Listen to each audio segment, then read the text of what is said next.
The silver bit into her wrists like teeth, and the smell that rose from her own skin was something she would never forget. Not the clean burn of a candle flame or the sharp sting of a cooking accident. This was deeper. This was the smell of wet iron and rendered fat of something alive being slowly cooked from the outside in, and she kept her jaw clenched so tight she could hear her own molars grinding over the hiss of the chains. 3 silver links. That was all they had used. 3 links wrapped around each wrist, bolted to the granite face of the cliff, and the hunters had laughed about the economy of it. Why waste good silver on an Omega who could barely shift? 3 links was generous, they said. 3 links was more than she deserved. Lyra pressed her spine against the cold rock and tried to breathe through her mouth. The chains had been on for maybe 20 minutes. Already the skin beneath them had gone from red to white to something that looked like the belly of a fish left too long in the sun. Blistered. Splitting. She could feel the silver leaching into her bloodstream like slow poison, and her wolf, that weak and flickering thing that had never once fully surfaced, was howling somewhere deep in the basement of her chest. She was 23 years old. She had been the unofficial healer of the Greymore pack for 6 of those years, mixing poultices from wild comfrey and yarrow in a lean-to shed behind the pack kitchen, because no one would let her use the actual infirmary. She could set a broken bone by touch alone. She could smell infection before it turned a wound hot.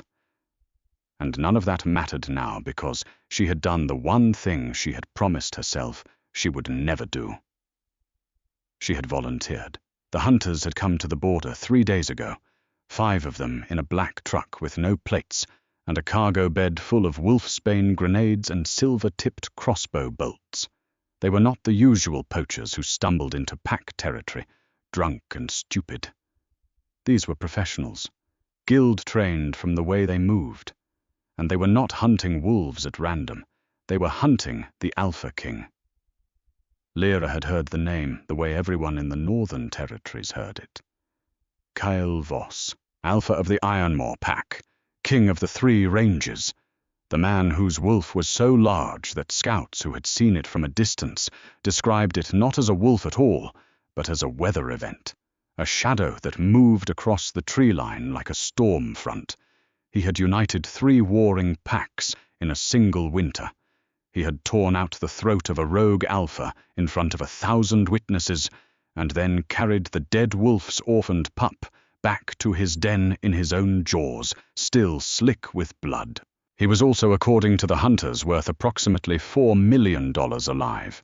The guild wanted him sedated, caged, and delivered to a facility in the south.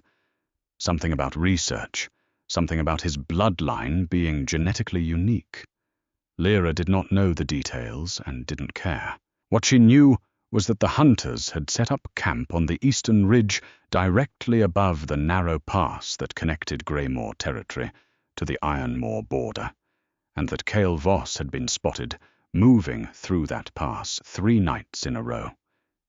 He was coming south, no one knew why, and the hunters had positioned their trap exactly where he would walk. The trap was simple, elegant even if you had no soul. Chain a wolf to the rocks at the mouth of the pass. A female, preferably. Let the silver do its work. The scent of burning shifter skin would carry for miles on the mountain wind, and any alpha worth his fangs would come to investigate. Not out of kindness necessarily. Out of instinct. Out of the deep biological imperative that made every dominant wolf twitch at the smell of a packmate in pain. The hunters didn't know that Lyra was not Ironmore. They didn't care. A burning Omega was a burning Omega. The scent would be the same. What they also didn't know, and what Lyra herself had only half understood when she stepped forward and offered her wrists, was that she was not doing this for Greymore. She was not doing this because Alpha Renner, that soft-bellied coward who led her pack with all the conviction of a man reading instructions off a cereal box, had ordered her to. Renner had not ordered anything. Renner had been in his study with the curtains drawn, pretending the hunters did not exist, because confronting them would mean confronting the possibility that his territory bordered the most dangerous alpha alive, and Renner didn't confront things. Renner delegated. Renner looked away. No.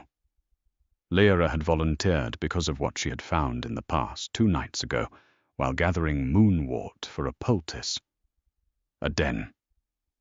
Not a wolf den. A makeshift shelter tucked into a crevice between 2 boulders, lined with dried moss and a single wool blanket that smelled of pine resin and something coppery.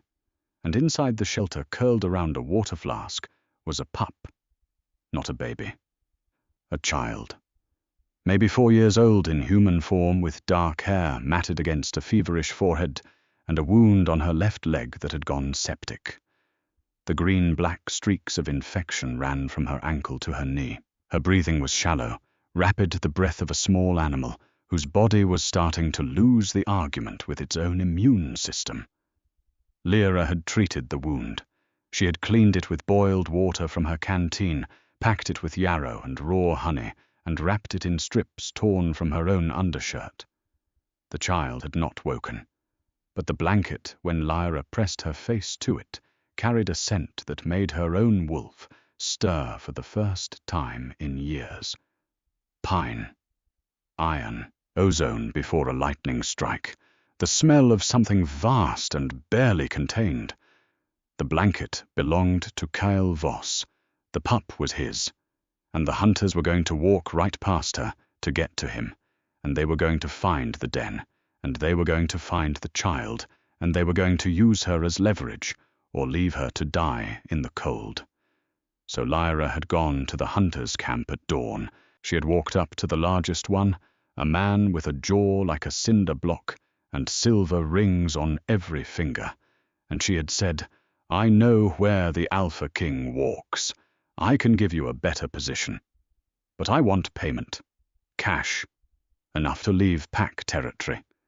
The hunter had looked at her threadbare sweater with the sleeves pushed up past her elbows, at the old burn scar that ran from her left ear to her collarbone, a souvenir from the night her father's cabin had caught fire when she was 9, at her bare feet because she had sold her last pair of boots 2 months ago to buy antibiotics for a pup in the pack nursery who had whooping cough. He had smiled, and then he had grabbed her wrist and snapped the first silver link around it, and she had understood with a clarity that felt almost peaceful that she had miscalculated nothing. This was always how it was going to go. The Omega offers herself. The hunters take what is offered. The den stays hidden. The child lives. Fair trade. That had been 20 minutes ago. Now the silver was eating through the 4th layer of skin on her left wrist, and the pain had moved past the point where her brain could process it as pain and into something else entirely. A frequency, a hum, like standing too close to a high-voltage power line and feeling your fillings vibrate. The 5 hunters were arranged in a loose semicircle around the mouth of the pass, 50 yards from where Lyra hung. 2 in the rocks above. 1 behind a fallen pine. 2 more in a shallow gully, their crossbows resting on bipods. They were patient. They were quiet. They chewed jerky and checked their sights, and did not look at her because she was not a person to them. She was a lure. She was bait on a hook, and you didn't make eye contact with bait. The wind shifted. Lyra felt it before she understood it. A pressure change, like the moment before a thunderclap, when the air itself seems to flinch. The hair on her arms rose. Her wolf, that half-dead ember she had carried her whole life, suddenly flared so hot and bright inside her chest that she gasped and almost pulled her wrists free of the chains by reflex. Something was coming. Not through the pass. From above it, from the high ridge to the north, where the granite turned to shale, and the shale turned to ice, and no wolf, no matter how strong, should have been able to move at speed. But something was moving up there. She could hear it just barely over the wind. Not footsteps, impacts, like a wrecking ball hitting stone at intervals. The hunters heard it too. The one in the gully lifted his head. The one behind the fallen pine adjusted his scope. They were ready. This was what they had paid for. But something was wrong. The sound was not coming from the pass. It was coming from directly overhead, and it was getting louder, and the rocks beneath Lyra's bare feet were beginning to vibrate in a way that made her think of fault lines and tectonic plates and things that moved beneath the surface of the world with absolutely no regard for what was built on top. The first hunter to die never saw what killed him. He was in the rocks above Lyra. The one on the left, a lean man with a shaved head and a tattoo of a saint on his neck. 1 second he was there. The next there was a sound like a side of beef being dropped from a great height, and then there was nothing where he had been except a red smear on the granite and a crossbow clattering down the cliff face in pieces. Lyra looked up. The wolf was enormous. She had expected large because the stories were about size, about scale, about the sheer physical mass of the thing. But the stories had lied by understatement.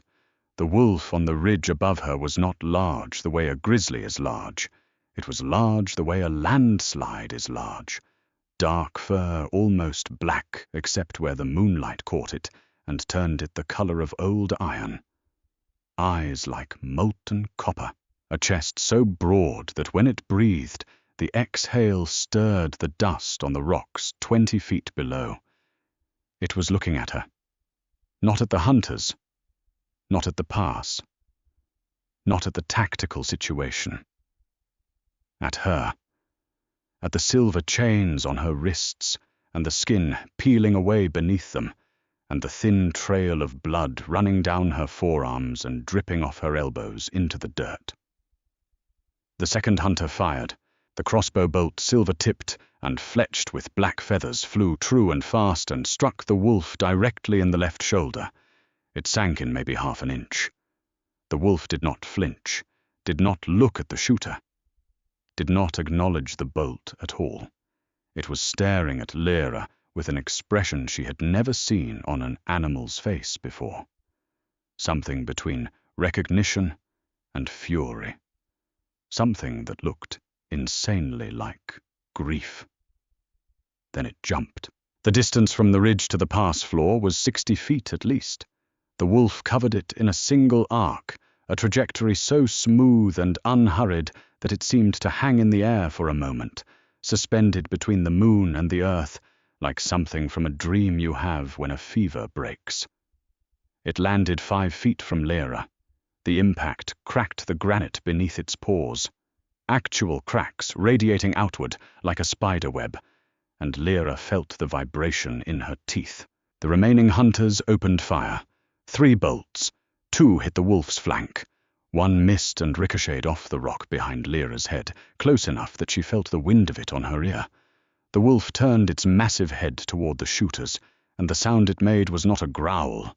Growls she had heard. This was lower, deeper. It was the sound of something fundamental, losing patience with something small, and it vibrated in Lyra's breastbone like a struck bell. The hunter behind the fallen pine dropped his crossbow and ran.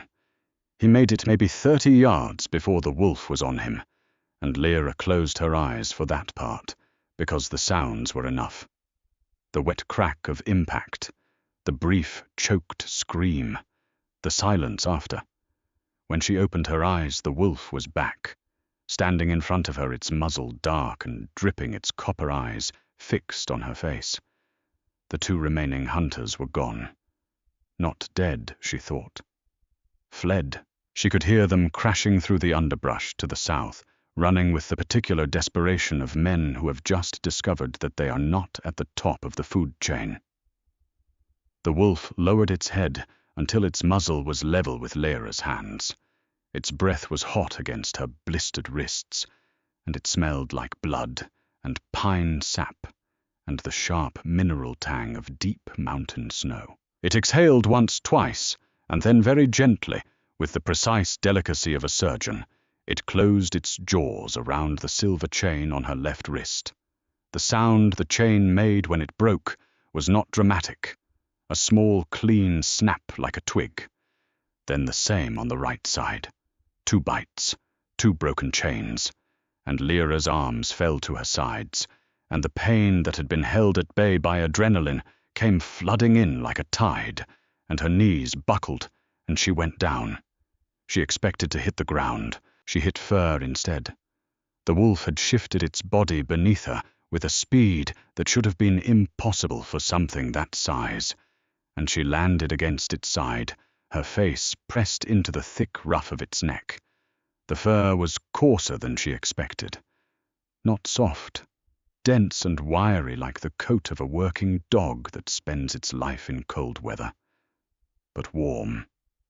God, so warm. She could feel the heat of it through her clothes, through her skin, down into the marrow of her bones, and she realized she had been cold for so long years, maybe that she had forgotten what warmth felt like.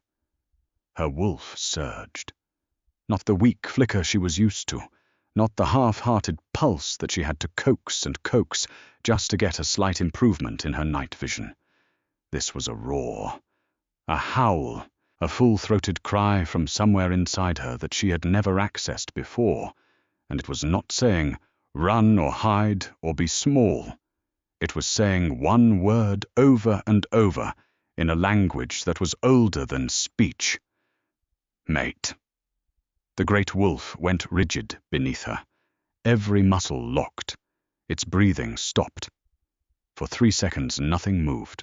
Then a sound came from its chest that was not a growl and not a purr, but something between the two, a vibration so low and deep that Lyra felt it in her pelvis, in her spine, in the roots of her hair.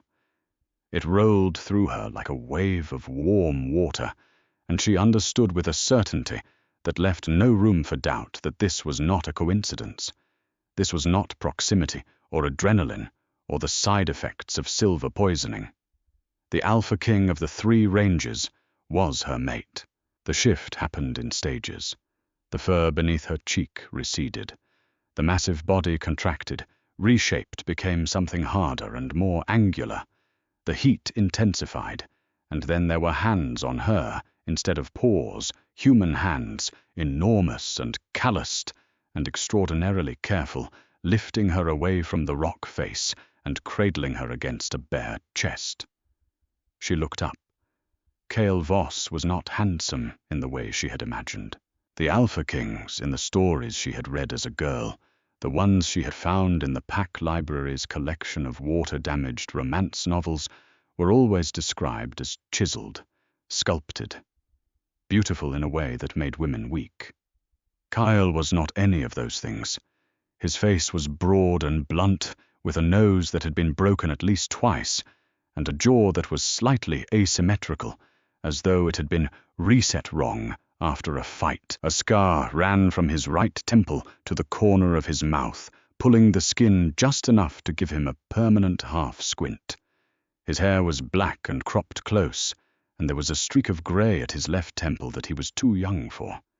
He looked like what he was, a man who had spent his adult life fighting and who had won more often than he had lost, but not without cost. His eyes were the same as the wolf's, copper, molten. They were fixed on her face with an intensity that made the air between them feel solid. Who chained you? His voice was low and raw, roughened by the shift and by something else. Not anger, exactly. Something past anger. Something that had gone through anger and come out the other side into a place that was very, very quiet. Hunters, Lyra said.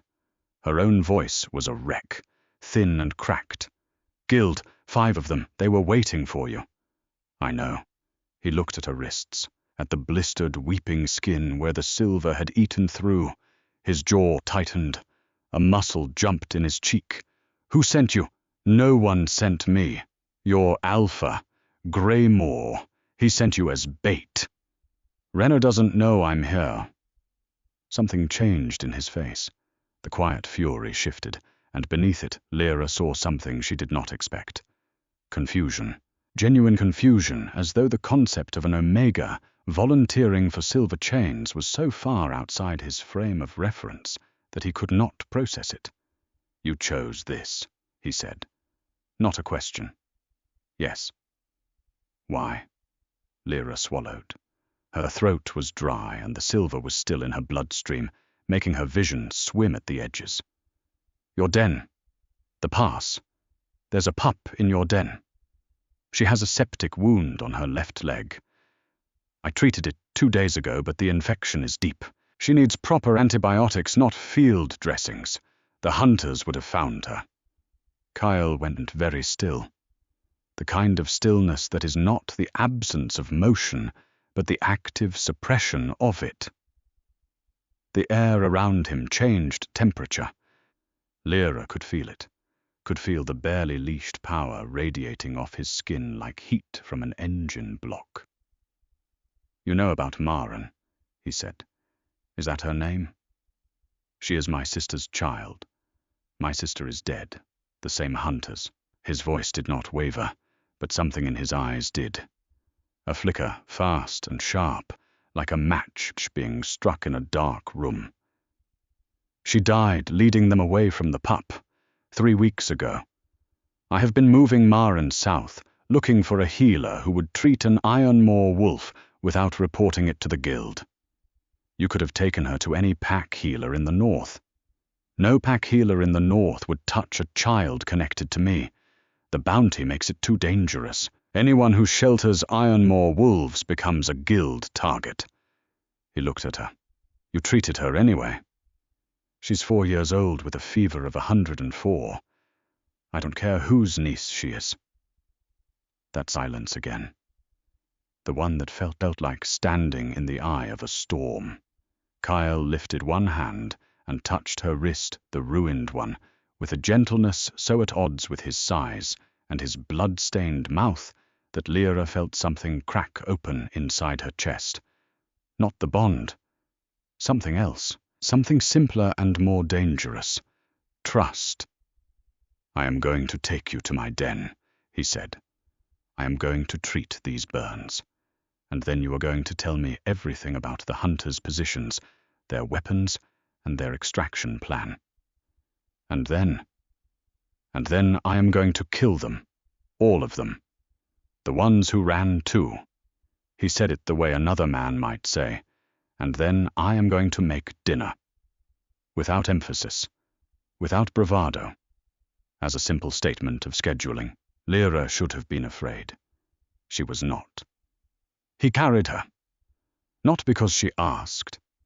Not because she could not walk, though walking would have been difficult with the silver still burning its way through her system. He carried her, because when she tried to stand, he made a sound in the back of his throat that was pure wolf. A low, insistent rumble that bypassed her brain entirely and spoke directly to the animal inside her. And her wolf, that suddenly alive and howling creature, responded by going limp in a way that her human body followed without consultation. He carried her up the pass, through the narrow gap between the boulders and into the den. Maren was awake. She was sitting up against the back wall of the shelter, her injured leg stretched out in front of her, Lyra's makeshift bandage still in place. Her eyes were dark and enormous, in a face that was too thin, and when she saw Kyle, she did not smile or cry or reach for him. She simply exhaled, as though she had been holding her breath since he left, and the exhale said everything about how many times he had left and come back and left again over the past 3 weeks, and how each time she had not been certain he would return. "Uncle Cale," she said. Her voice was small and careful, the voice of a child who has learned that noise draws attention, and attention draws danger. I'm here. He set Lyra down on the moss and crossed to Maren in 2 strides, dropping to one knee and pressing his forehead against the child's. His hand, the one that had just crushed a man's skull, cupped the back of her head with infinite care. I brought someone. Maren looked at Lyra. Her gaze travelled down to Lyra's ruined wrists, and her small face tightened. She's hurt, Maren said. I know. Fix her. I'm going to. Lyra watched this exchange and felt something rearrange itself inside her. The Alpha King of the 3 ranges, feared by every pack in the north, spoken of in whispers and warnings, was kneeling on a moss floor in a cave taking medical instructions from a 4-year-old. His hands were still dark with blood. His shoulder still had a crossbow bolt embedded in it that he had not even bothered to remove. And his entire focus, every particle of his attention, was on a sick child who weighed maybe 35 pounds. She had expected a monster. She had gotten something worse, something more complicated.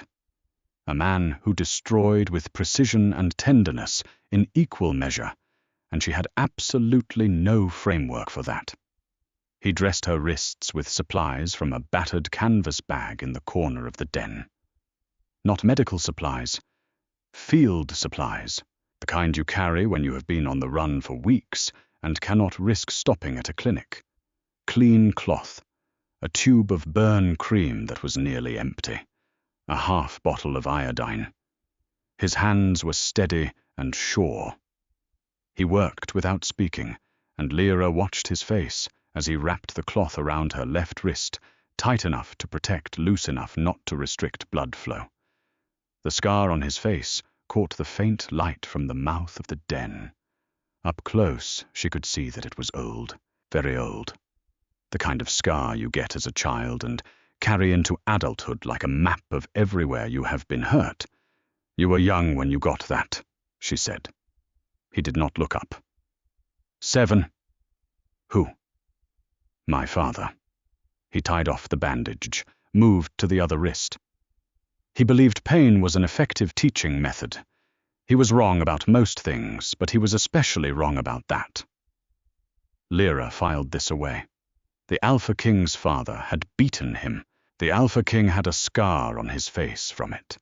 The Alpha King was now years later tenderly wrapping a stranger's wounds while a child he was raising alone watched from a moss bed. She did not say, I'm sorry. She did not say, that must have been hard. She had been on the receiving end of enough of empty sympathy to know what it was worth. Instead, she said, the bolt in your shoulder needs to come out before the silver tip migrates. He glanced at his shoulder as though he had genuinely forgotten about it. Later. Now, if it shifts even a centimeter toward your subclavian artery, you will bleed out in 90 seconds, and then Maren and I will be alone in a cave, in the middle of Greymore territory, with no way to get south. Take off what's left of your shirt, and sit down. He looked at her. Really looked at her for the first time since the pass. Not at her wounds, or her bare feet, or the scar on her neck. At her, and Lyra saw something move behind those copper eyes. Something that was not the mate bond, though the bond was there too, a constant electric hum beneath her skin. Something more immediate, more specific. He was reassessing her. The man who led 3 packs and had killed 2 hunters with his bare teeth in the last 20 minutes was looking at an Omega from a nothing pack who could barely shift, and he was recalibrating. He sat down. He removed what was left of his shirt, which was not much. The shift had destroyed it. His torso was a landscape of old violence. Scars layered over scars, claw marks, bite wounds. The raised rope-like ridge of what looked like a whip mark across his lower back. His muscles were not the sculpted kind you see in magazines. They were the dense, functional kind you get from years of work and fighting the kind that look wrong in good lighting, because they are built for use, not display. The crossbow bolt was embedded in the meat of his left deltoid, silver tip, as she had suspected. The skin around it was already turning grey. "Maren," Lyra said, keeping her voice calm and light. "I need you to close your eyes and count to 100 for me. Can you do that?" Maren nodded. She closed her eyes. She began to count in a whisper, and Lyra thought about how no 4-year-old should be this compliant, this practiced at not watching things that hurt. She gripped the bolt shaft with her right hand. Her wrist screamed. She ignored it. "On 3, she said. "Just do it," Kyle said. She pulled. The bolt came out with a wet, sucking sound, and Kyle's breath caught once a single sharp inhale through his nose, and that was all. No sound, no flinch, no grunt of pain, just the one breath, and then he was still again. And Lyra was holding a bloody silver bolt and watching the wound in his shoulder begin to close in real time. Not fast, not the instant healing of a healthy shifter. Slow and grudging, the way a body heals when it has been running on empty for too long, but healing nonetheless. "Maren, you can open your eyes," Lyra said. 57, Maren said, and opened her eyes. "Is Uncle Kyle fixed?" "Getting there." They spent the night in the den. Lyra redressed Maren's leg wound with the last of the iodine and honey, and the child fell asleep between them, her small body generating a remarkable amount of heat for its size. Kyle sat with his back against the rock wall, positioned between the den mouth and the sleeping child. And he didn't close his eyes. Lyra didn't sleep either. "The hunters will come back," she said sometime around 2 in the morning. The wind had died down and the pass was silent, except for the distant cry of an owl. The 2 that ran. "They'll report to the guild and come back with more." "Yes." "How long do we have?" 2 days. Maybe 3 if they have to go all the way to the southern outpost for reinforcements. "And your pack, Ironmore?" 2 days south. I sent my beta ahead with the main group 3 weeks ago, when the first hunters came. I stayed behind with Maren because she was too sick to travel fast. He paused. "I have been carrying her at night and hiding during the day. The fever got worse 4 days ago. I was looking for a healer when I found the pass. You didn't find a healer. You found me." "Yes." He looked at her across the sleeping child. The copper of his eyes had dimmed to something warmer in the low light. Bronze, maybe. The color of old pennies. "I found you." Lyra's wolf stirred, not the frantic howl of mate recognition from earlier. Something quieter, a sound like a dog makes when it circles 3 times and lies down in exactly the right spot. Settling. "You should reject the bond," Lyra said. The bronze eyes did not blink. "I'm an Omega. I can barely shift. My pack considers me a waste of resources, and they're not entirely wrong. I have no family, no status, no wolf worth mentioning. The mate bond doesn't know what it's doing. It just matches sense. It doesn't account for politics or practicality." She said it clearly and without self-pity, because self-pity was a luxury she had never been able to afford, and because it was true, and because she needed him to understand that she was not the kind of woman who would use a biological accident to leverage herself into a position she had not earned. Kyle said nothing for a long time. Then he said, "Are you finished?" "Yes." "Good. Because I'm going to say this once, and I need you to hear it." He leaned forward slightly, and the movement brought his scent to her pine and iron, and the sharp, clean smell of snow, and her wolf went so quiet inside her that for a moment she thought it had vanished entirely.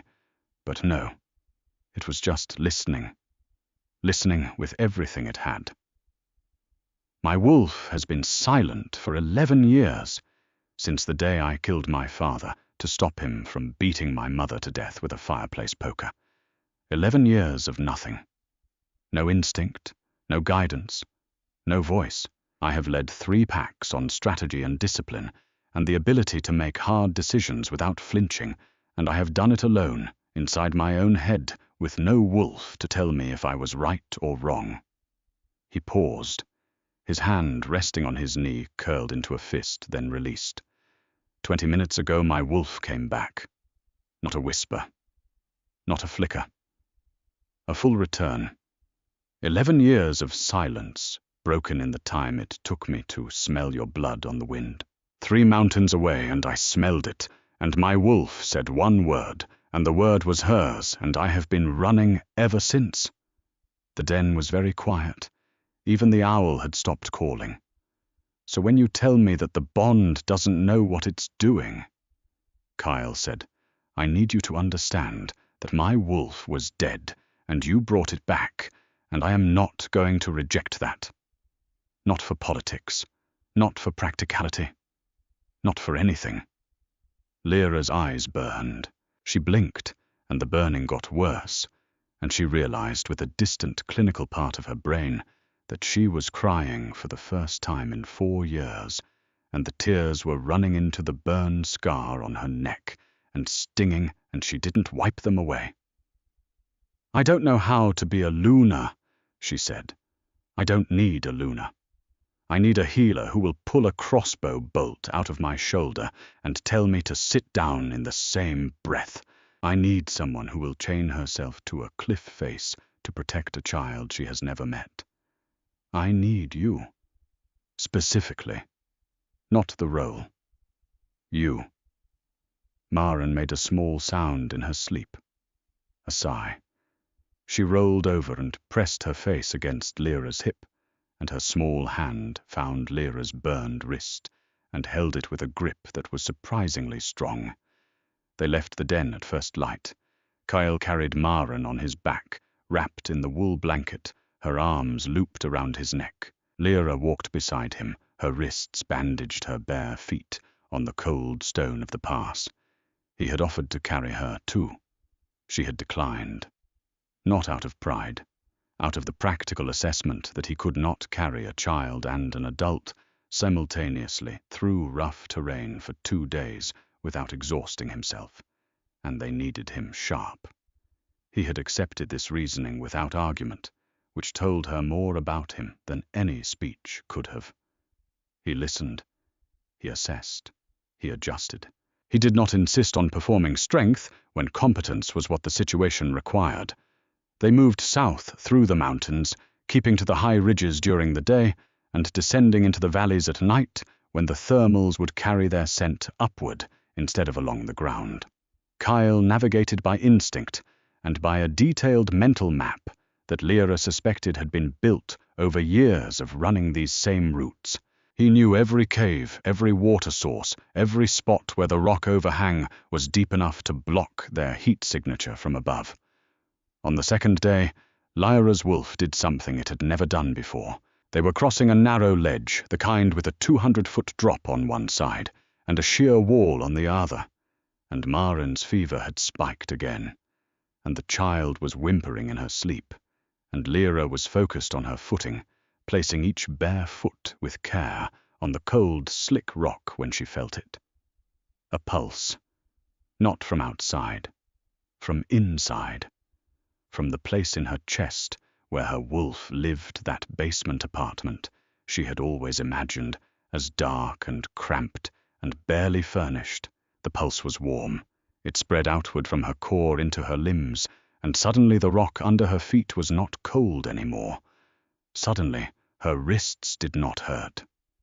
Suddenly the ledge was not narrow because she could feel the rock the way a climber feels a wall with perfect spatial awareness, every handhold and foothold mapped in 3 dimensions.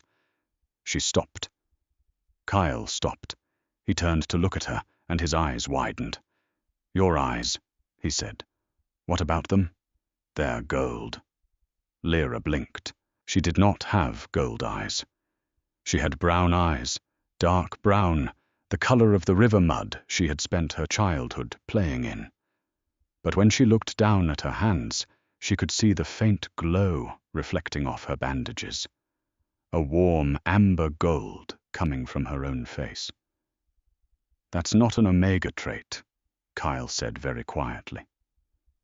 "No. That's an Alpha trait."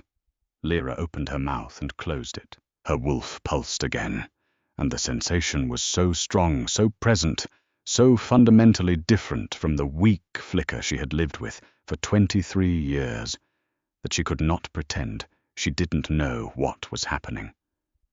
She had always known. In the way you know something you have buried so deep that it exists only as a pressure, a weight, a thing that makes it hard to breathe but that you cannot name. Her mother had died giving birth to her. Her father had raised her alone until the fire took him when she was 9. After that, the Greymore pack had taken her in, and the pack healer had assessed her wolf as weak, nearly dormant, and categorized her as Omega, the lowest rank, the least powerful. But the pack healer had also noted something in the file that Lyra had read once at age 16, when she had snuck into the infirmary records looking for information about her mother's cause of death. A single line, written in the healer's cramped handwriting, and then crossed out with a heavy black pen. The line read, "Wolf signature, inconsistent with Omega classification. Recommend secondary assessment." The secondary assessment had never happened. Lyra had never asked why. She had known why. Because in Greymore, Omegas were useful. Omegas cooked and cleaned and healed and asked for nothing. An Omega with a strong wolf was a complication. A female with an Alpha signature was a threat to the pack hierarchy. Easier to cross out the note. Easier to let the wolf stay dormant. Easier to let the girl believe she was nothing. "My mother," Lyra said. "I don't know her pack. My father never talked about her. But when I was a child, I could do things. Small things. I could make plants grow faster by holding them.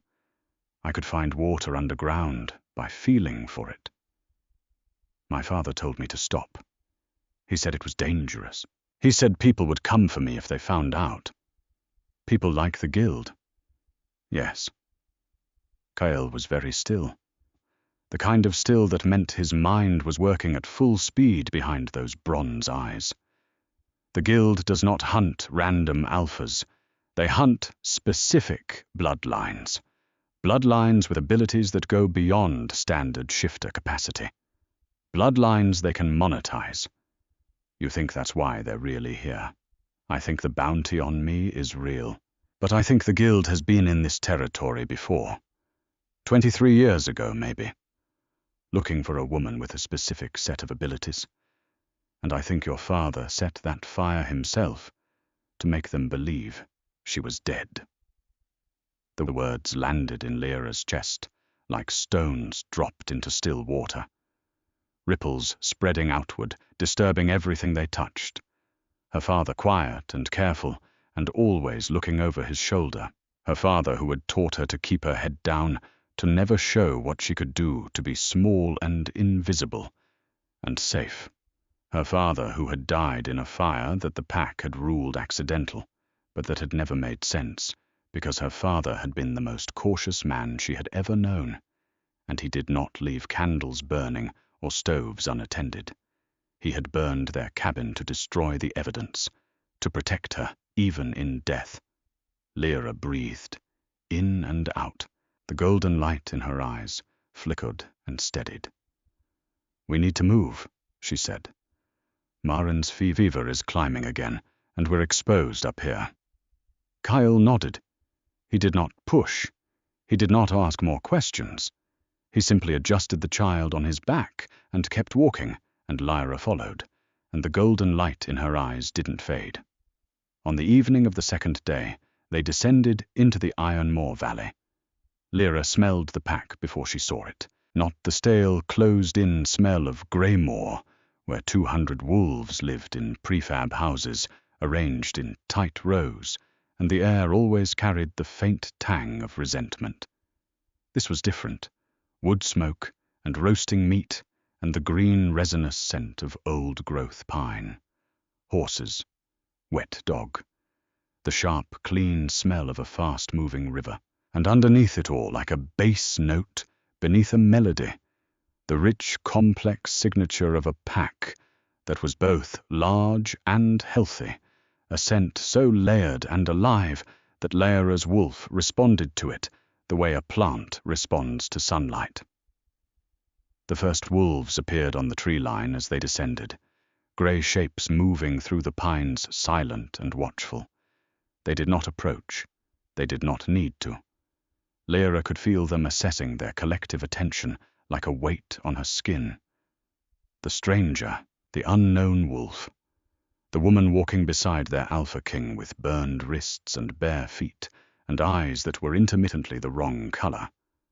A man emerged from the trees, tall, red-haired with a close-cropped beard and the build of someone who split firewood for recreation.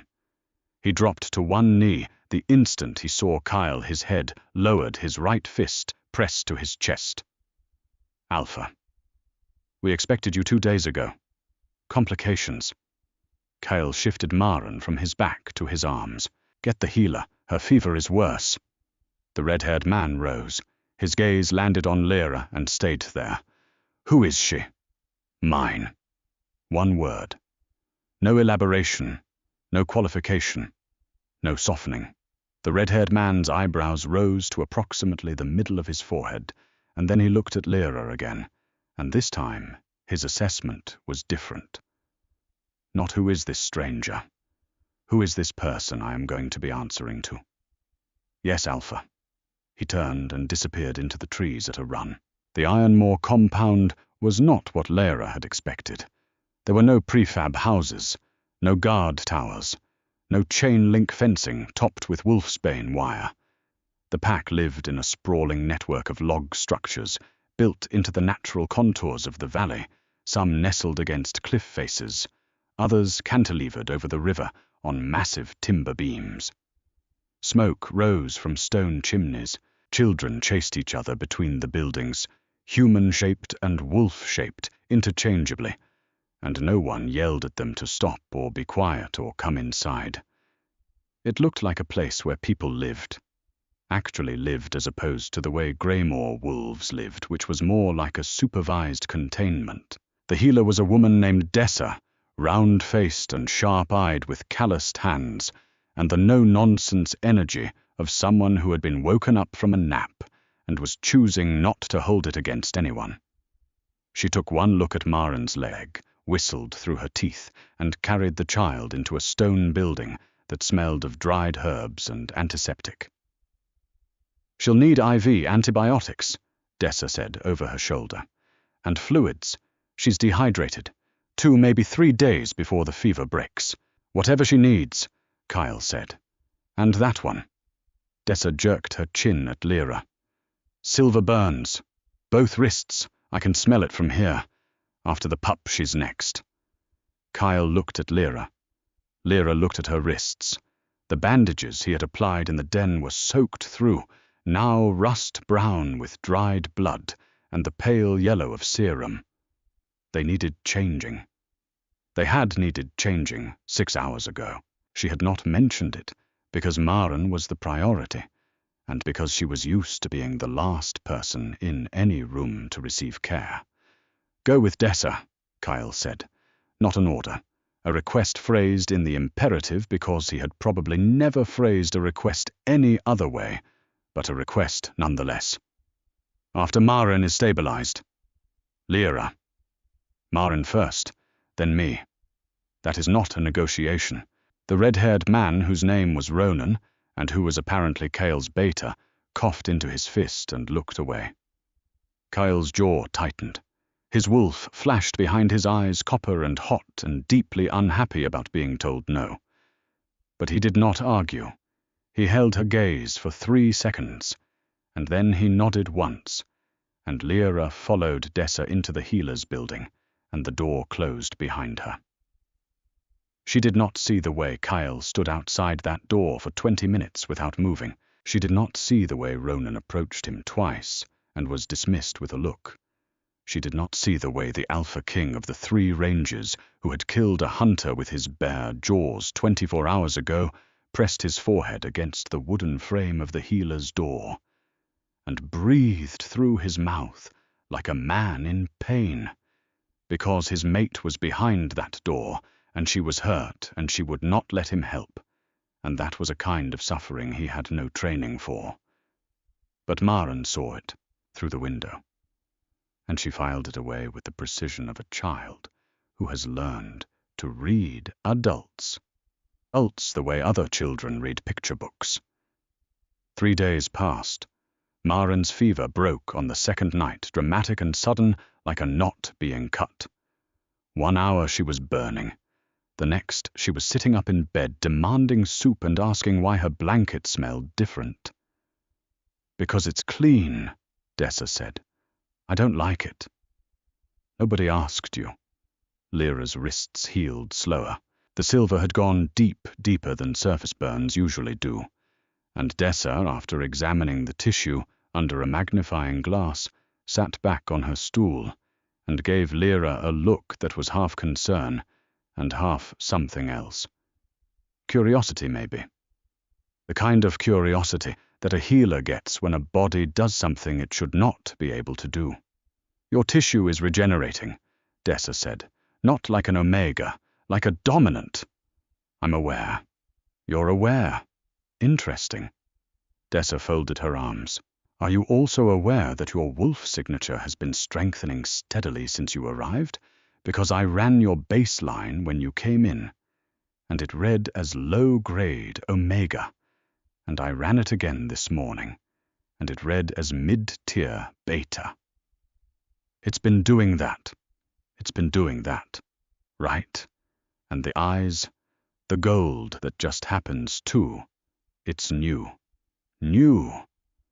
Dessa uncrossed her arms and leaned forward. "Let me tell you what I think is happening, because I have been a healer for 31 years, and I have never seen this before. I think your wolf was suppressed, not dormant.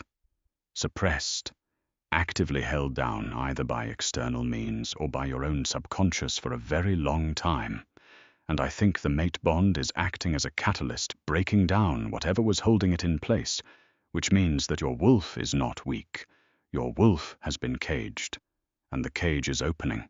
Lyra looked at her hands. The bandages were thinner now, the burns healing faster than Dessa's initial timeline had predicted. Beneath the cloth, new skin was forming, pink and tender, and whole. "What am I?" she asked. Dessa was quiet for a moment. Then she said, "I think you're something the Guild has been looking for a very long time.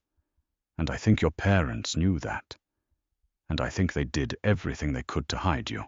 And I think if I'm right, then the hunters who came to the pass were not just after Kale." The 4th day brought a delegation from Greymore. Not Renna.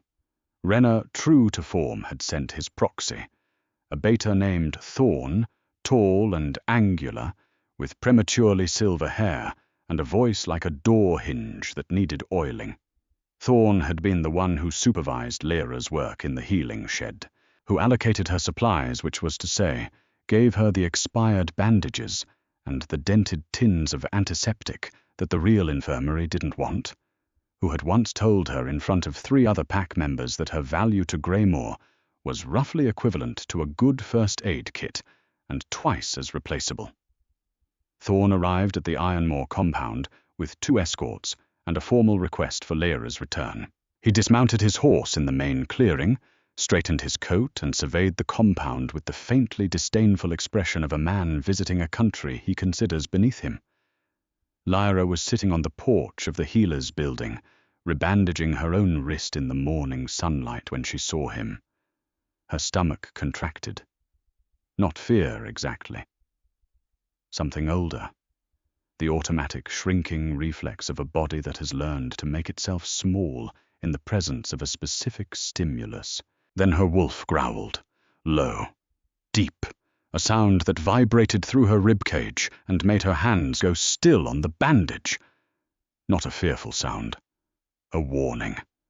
Her wolf was warning her own body not to shrink, not to flinch, not to do what it had always done. Thorn saw her. He crossed the clearing in long strides, his escorts trailing behind him. "There you are.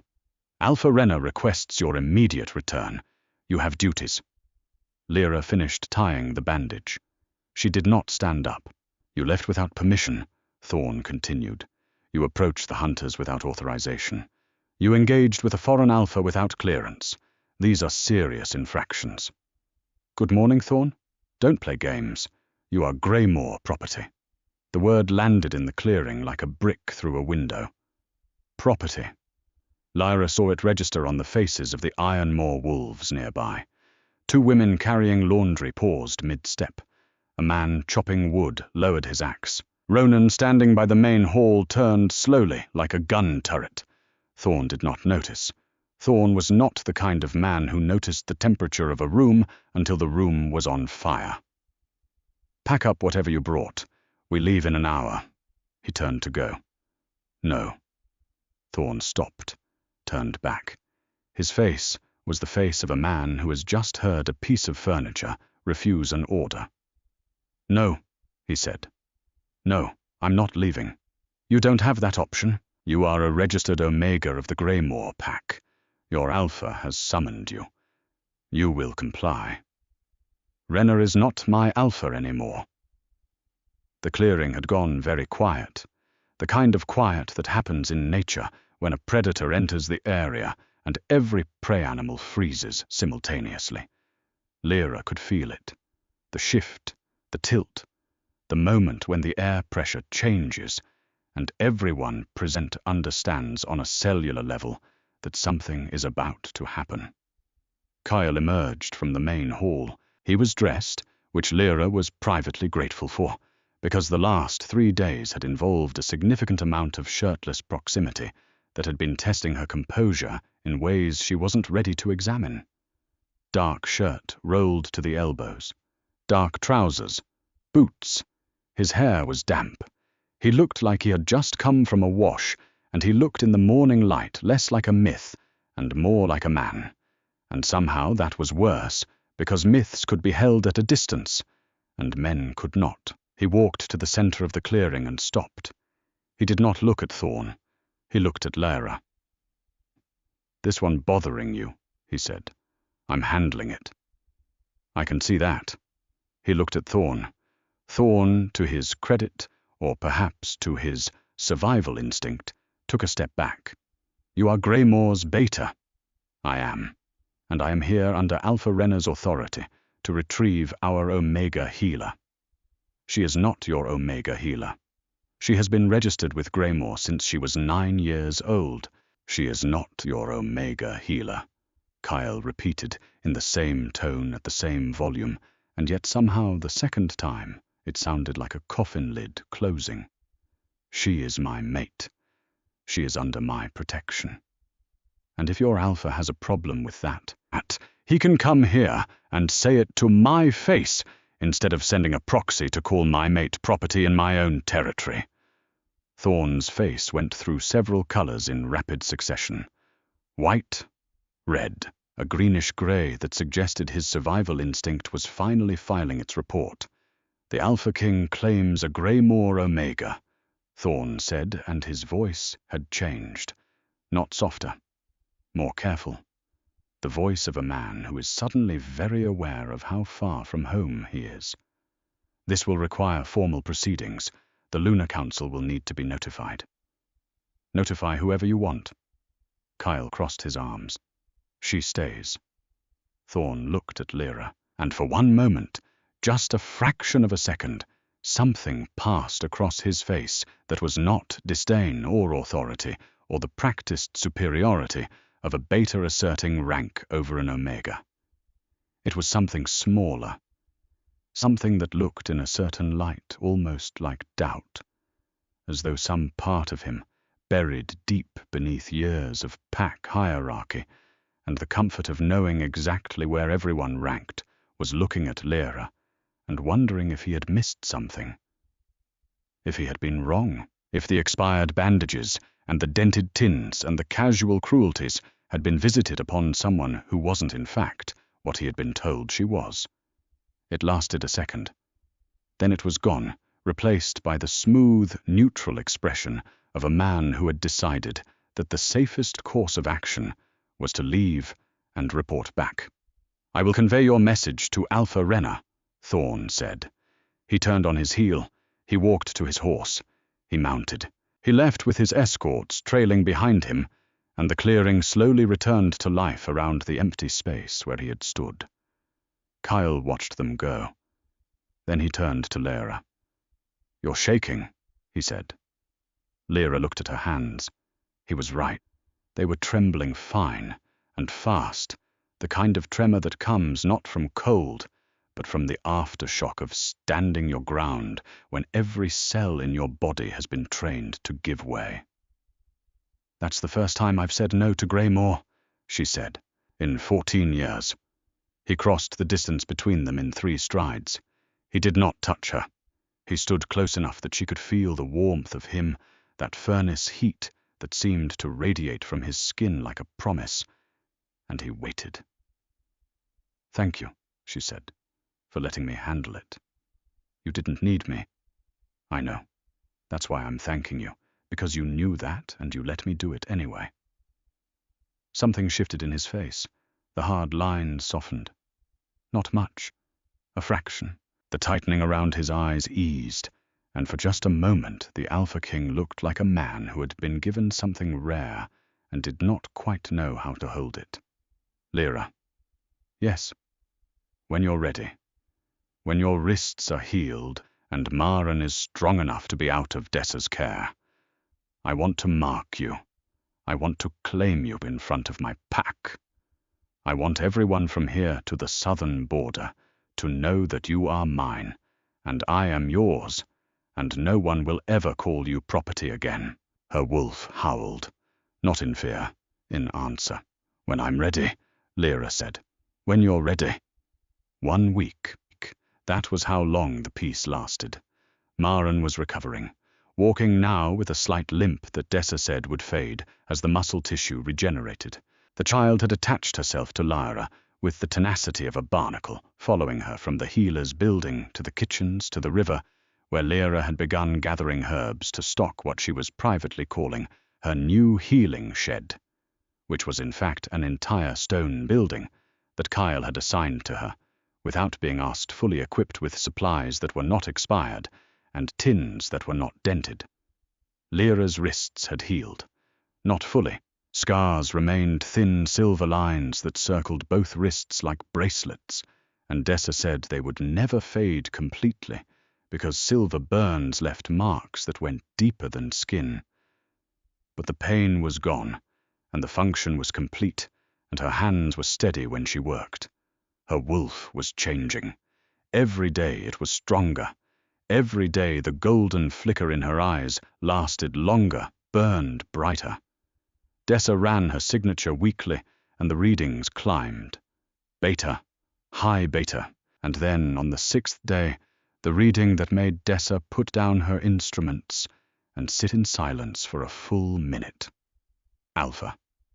Not mid-tier. Not borderline.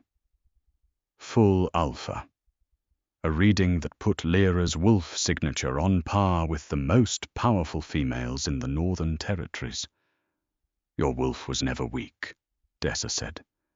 "It was contained, like a river behind a dam. The dam is breaking, and when it finishes breaking, you are going to be something that has not existed in the Northern Packs for a very long time." What? An alpha female with healing abilities. The old bloodlines. The ones the Guild has been systematically hunting to extinction for the last 50 years. Dessa met her eyes. "Your mother was one of them, wasn't she?" Lyra did not answer. She did not need to. The hunters came back on the 7th day. Not 5 of them. 20. 2 black trucks with no plates, bristling with weapons and wolfsbane canisters. They came from the north through the high pass that Lyra and Kyle had used, and they came fast, and they came in daylight, which meant they were not interested in stealth anymore. They were interested in force. Ronan brought the report to Kyle at dawn. Lyra was with him in the main hall, reviewing Maren's latest blood work at a long oak table that smelled of beeswax and old smoke. Kyle read the report in silence, his face expressionless, and then he set it down and looked at Lyra, and she saw something in his eyes that she hadn't seen before. Fear. Not for himself, for her. "They're not here for me," he said. "No," Lyra agreed. "They're here for me. How long have you known?" "Since the pass. The hunters were guild. The guild tracks bloodlines. My mother's bloodline. They chained me to the cliff because they wanted you, but they also wanted to know what I was." Silver burns differently on different wolves. The reaction? I had the depth of the burns, the way my body fought the poison. Those readings would have told them everything they needed to know. Kyle's jaw clenched. "They used you as a test. And a lure. 2 for 1. I'm going to kill them. You're going to defend your pack. There are 20 of them, and they have wolfsbane. This isn't a personal vendetta. This is a siege." He stared at her. She stared back. The mate bond hummed between them, and in that hum Lyra could feel his wolf massive and furious and desperately achingly afraid for her, and she could also feel her own wolf no longer small, no longer quiet, no longer the thing that lived in the basement and asked for nothing. Her wolf was standing up. "I need to be part of this," she said. "Absolutely not. Kyle, my abilities, the healing, it's not just herbs and bandages. You know that. Dessa knows that. I can feel the pack, all of them. I can feel their wolves the way I can feel water underground. If anyone gets hurt in this fight, I can reach them. I can stabilize them. But I need to be close. You need to be safe. I need to be useful. Those are not the same thing, and you know the difference better than anyone." The silence that followed was the loudest thing in the room. Ronan cleared his throat. "She's right, Alpha. I didn't ask. No, but she's right, and you know it, and the fact that it terrifies you doesn't change the tactical reality." Kyle looked at his beta. Ronan met his gaze without flinching, which Lyra suspected was something very few people could do. Then Kyle looked at Lyra, and the fear was still there, but behind it something else was rising. Something that looked like respect, in its purest, most reluctant form. "You stay behind the front line. You do not engage directly. If I tell you to run, you run. If you tell me to run, I will evaluate the situation and make a decision based on tactical merit." "Lyra." "That's the deal." Ronan made a sound that might have been a cough or might have been a laugh.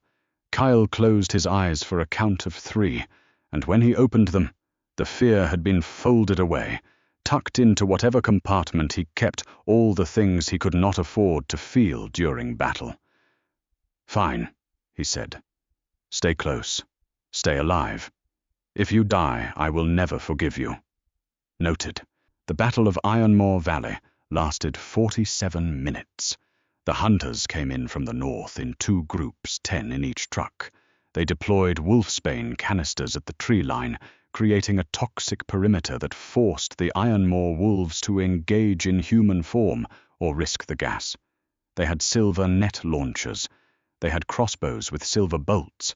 They had tranquilizer rifles loaded with doses calibrated for alpha physiology. What they did not have was any idea what they were walking into. Kyle had spent 20 years fighting. Not the ritualized, controlled fighting of pack challenges. Real fighting, border wars, rogue incursions, the kind of combat that teaches you that the most important weapon is not your teeth or your claws, but the ground itself. He had positioned his wolves in the valley, the way a chess master positions pieces. Not to meet the hunters head-on, but to funnel them, to channel their advance into a narrow corridor between the river and the cliff face, where their numbers meant nothing and their vehicles could not follow. The first truck hit the trap line 40 seconds after crossing the tree line. The road, such as it was, had been undermined overnight.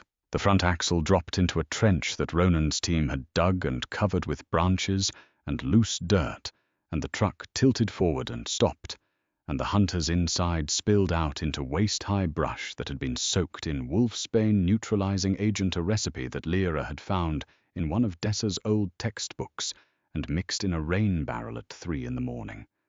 The second truck tried to go around. It made it 50 yards before the Ironmoor wolves closed in from both sides, moving through the trees like smoke, and the sound of the impact. 20 wolves hitting steel and glass, and the soft bodies inside was something that belonged in a different kind of story. Lyra stood on the ridge above the valley behind the front line as promised, and she did what she was made to do. Not fight, not kill. Something harder, something that required every ounce of the power that had been caged inside her for 23 years. She healed. A wolf went down 30 yards from the river, hit in the flank by a silver bolt. Lyra felt it, not saw it. Felt it the way you feel your own hand when you cut it, a sudden sharp awareness of a specific body in a specific location. She reached. Not with her hands, with whatever it was inside her that had been growing since the night in the den. That warm, golden thing that her mother had given her and her father had hidden, and the world had tried to erase. She reached and she found the wolf's wound, and she held it together from the inside, the way she had once held plants, together the way she had always known she could hold living things together, if she just stopped pretending she could not. The wolf got up. Another went down. And another. And each time Lyra reached, and each time she held, and the golden light in her eyes blazed so bright that the wolves on the ridge around her turned to stare, and the air around her shimmered with heat. And she understood finally completely, with the full force of 23 years of suppressed knowledge, what she was. She was not an Omega. She had never been an Omega. She was an alpha healer of the old bloodline, the kind that the songs called the Bone Menders, the kind that could hold a pack together through sheer force of will and love, and the stubborn refusal to let anyone under her care die. The hunters broke in 38 minutes. The ones who could still run, ran. The ones who could not were subdued and restrained with their own silver cuffs. One did not run. The leader. The man with the jaw like a cinder block and silver rings on every finger. The one who had chained Lyra to the cliff. He stood in the wreckage of his operation, surrounded by Ironmoor wolves, and he looked up at the ridge where Lyra stood, and his face was not defiant or furious or afraid. It was resigned. "We knew about your mother," he said. His voice carried clearly in the sudden silence of the valley. "We were told her line ended in that fire. We were told the daughter died. You were told wrong." "Yeah." He looked at the silver rings on his fingers, turned them one by one with the slow deliberation of a man who is choosing what to do with the last few minutes of his freedom. "Your mother. Her name was Sarah. She was a healer at the old Thornvale Pack, before the guild liquidated it. She could mend a shattered bone by laying her hands on the skin. I saw her do it once when I was young, before I joined the guild, before I became this." He gestured at himself, at the black tactical gear, at the weapons, at the wreckage. "She healed my brother. He'd been thrown from a horse. His spine was broken, paralyzed from the chest down. The pack healer said there was nothing to be done. Sarah walked in, put her hands on his back, and he walked out of that room 20 minutes later. He paused. I joined the guild 6 months after that, because they told me they were trying to study the bloodline, to replicate the ability to make it available to everyone. That was the pitch. Make healing accessible. Democratize it. Save lives. And instead we hunted them, caged them, took them apart to see how they worked. His voice did not crack. It was beyond cracking. It was the voice of a man who had passed through guilt so many years ago that it had become landscape, something he lived inside, rather than something he felt. Your mother was the last one we found. She got away. We burned the records. We told the guild she was dead. The agent who filed that report, the one who closed the file on the Thornvale bloodline. He looked at Lyra. That was me. The valley was silent. Lyra stood on the ridge, golden-eyed hands, still trembling with the residual energy of holding 6 wolves together through silver wounds, and she looked at the man who had chained her to a cliff, and also decades ago had saved her mother's file by lying to his superiors. "Why?" she said. "Because your mother healed my brother, and my brother lived to have a daughter, and his daughter has the same gift. And the guild does not know about her. And if you do, what I think you're going to do, if you stand up and show the world what you are, then my niece has a chance, a real chance, because you can't hunt what has a king standing in front of it." Lyra looked at Kyle, who had shifted back to human form and was standing at the base of the ridge, blood on his hands and his chest and his face, watching her with those copper eyes. He had heard everything. His expression was unreadable. "Take him to the holding cells," Kyle said to Ronan. "He'll answer for the attack. But he lives." Ronan hesitated. "Alpha. He lives." The hunter went without resistance. As Ronan's wolves led him away, he passed within 3 feet of Lyra. He did not look at her. But he said very quietly, "You look like her." And then he was gone. The marking ceremony happened 3 days after the battle, on a night when the moon was so full and low that it looked like a hole punched in the sky, leaking white light.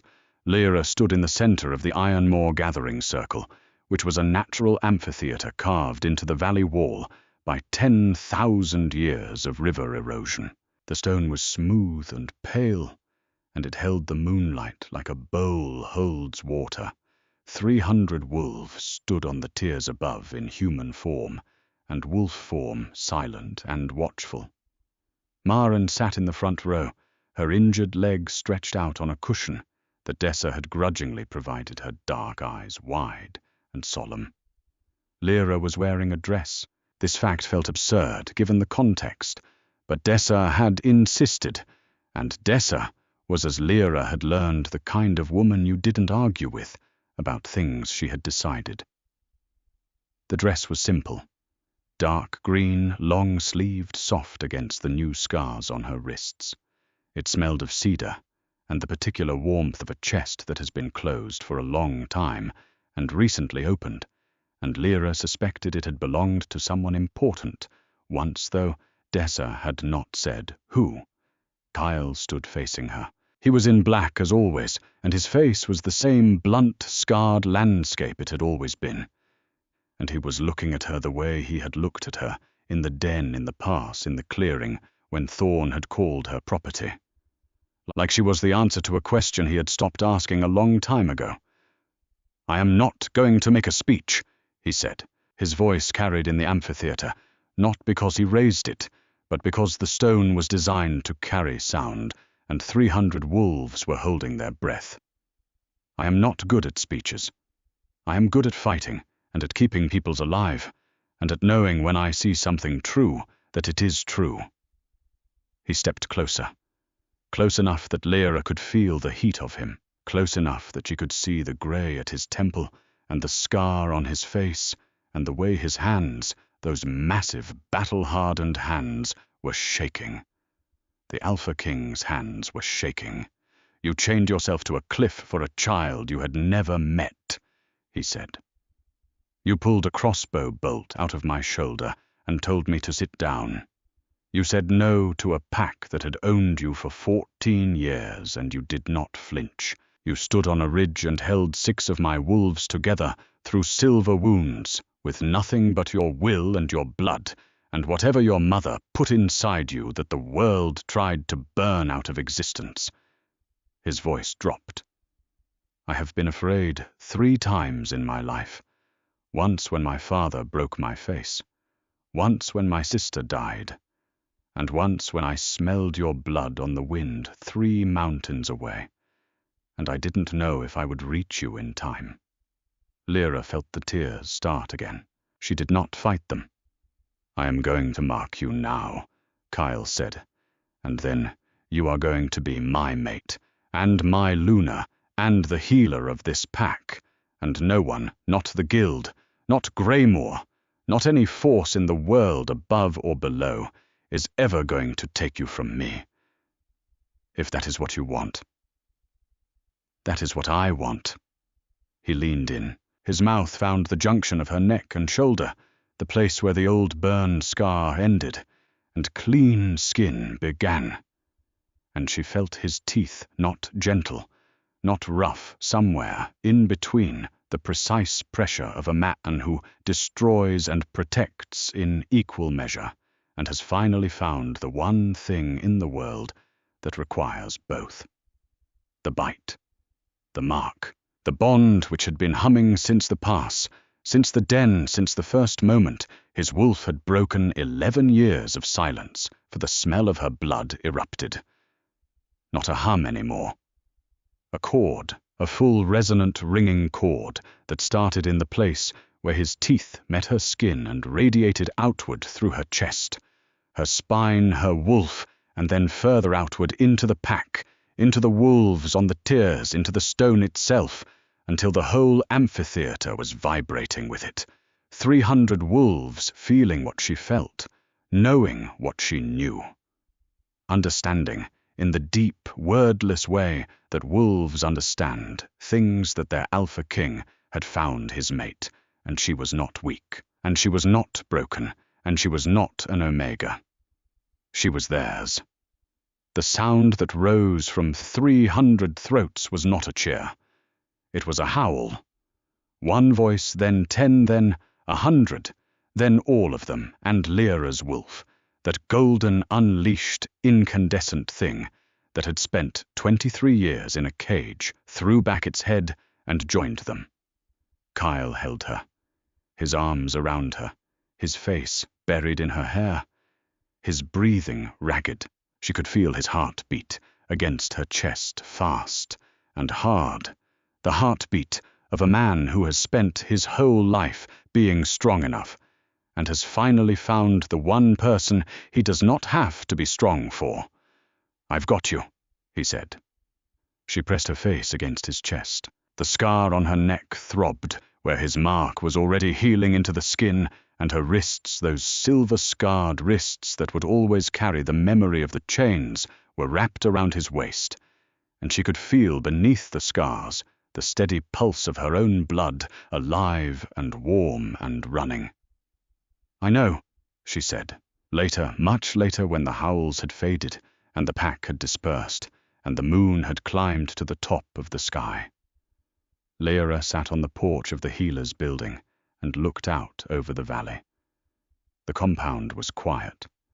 Wood smoke drifted from the last dying fires. The river made its constant sound, running over stones it had been running over for centuries. Maren appeared in the doorway behind her, barefoot, wearing a nightgown that was too big for her, the sleeves trailing past her hands. Can't sleep, Lyra said. No. Maren sat down beside her, cross-legged, her healed leg tucked carefully. She was carrying something, a small object held in both hands. She placed it in Lyra's lap without ceremony. It was a wolf, carved from a piece of pine, rough and unfinished but recognizable. 4 legs, a tail, a head, tilted back in a howl. Maren had made it, had been making it for days in the corner of the healer's building with a small knife that Dessa had given her, and strict instructions not to cut herself. "It's you," Maren said. "Your wolf." Lyra picked it up. It was light. The wood was still fresh, still fragrant, and the knife marks were uneven the way a child's work always is. Each cut a small act of concentration and intent. "It's beautiful," Lyra said. "I know." Maren leaned against her side, her small body heavy with approaching sleep. "Uncle Kyle said you're staying." "I'm staying." "Good." Maren's eyes closed. Her breathing slowed. Lyra held the wooden wolf in one hand and the sleeping child against her side with the other, and the moonlight fell across them both.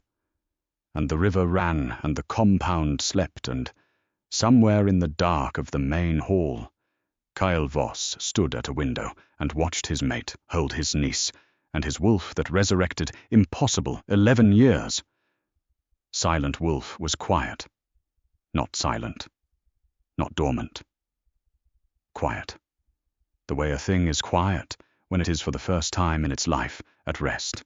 Lyra turned the wooden wolf in her fingers. She could smell the pine sap on it, fresh and sharp, and beneath that, the faint, warm scent of a child's hands. She set it on the railing beside her, facing the valley, its small carved mouth open to the moon.